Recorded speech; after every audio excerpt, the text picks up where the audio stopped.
I'd like to give thanks for open spaces and nature. I'd like to say thank you to Brian for the crucifix he gave me, or made for me, which I have put in my bedroom and made an altar surrounded by candles, and I use that on a Sunday morning to go to church. I just want to give thanks for Hazel and all that she's done for us, and God's given us Hazel here at St Mary's in St Francis, and we're very grateful. Mavis Page Wood wants to say thank you for the Thursday afternoon coffee and chats. She really enjoys them. Great to see other people and catch up with any news. Thank you all for us all being able to worship virtually throughout the lockdown. Everything live streaming, recording, it's been great being able to work and be a community church.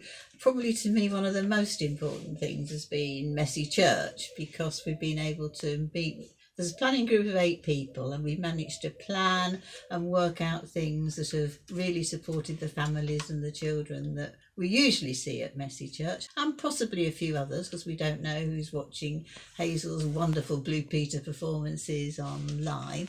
And we take, you may not know that we take bags round to families that ask for them. And so, for example, we've got one here for the Easter, post-Easter things. It's good fun, and it's a very good way of God's message being brought to families. And Herbert wants to say thank you for providing the flowers on Mothering Sunday. She came to the church and collected a bunch and took them to a friend of hers who isn't in the best of health, and due to shielding, she doesn't see many people. It meant so much to her to have that bunch of flowers on Mothering Sunday. I'd like to give thanks for the use of technology and being able to continue to worship together and to be together. Our home group on Mondays, and also Richard conducting it. Thank you very much, thank God. Thank you really for Zoom, because without that I wouldn't have been able to participate in any worship at all. Just staying at home all the time has helped me to be involved with the services by taking part in them on Zoom.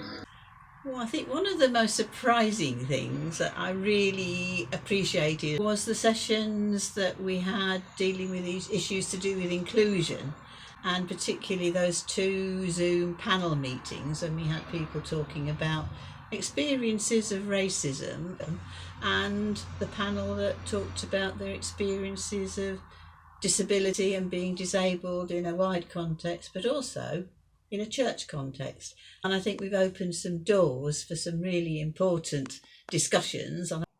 Barbara and Ken Colpus want to say thank you for the small Live Lent booklets that we were using this year.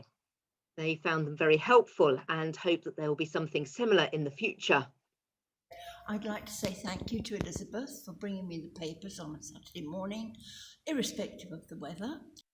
Mary wants to say thank you for how the home groups were able to continue through Zoom. She so looked forward to those meetings and found that the relationships between people in that group became deeper, and that it was a place that they could share fears and experiences, and that was really helpful over the past few months.